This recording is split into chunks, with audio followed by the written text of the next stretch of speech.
ఏం చేస్తున్నావు లక్కీ? ఉగాది పచ్చడి చేస్తున్నావా?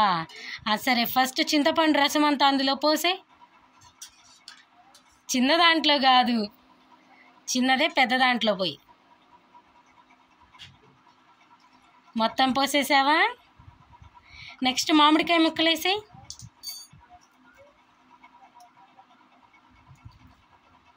మొత్తం ముక్కలేసి.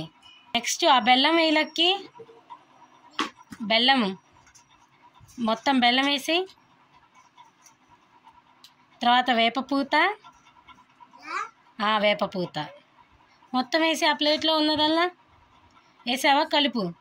ఇప్పుడు మనం కారానికి మిరియాల పొడి అయితే వేద్దాం, సరేనా? ఇంకా మిరియాల పొడి వేసి వేసి కలిపేసి నెక్స్ట్ లాస్ట్కి ఉప్పు అయితే వేద్దాం. ఇప్పుడు లాస్ట్లో ఉప్పు వేసి ఇంకా కలుపు శుభ్రంగా. ఇంకా దీన్ని దేవుడికి నైవేద్యంగా పెట్టి తరువాత మనం తిందాం.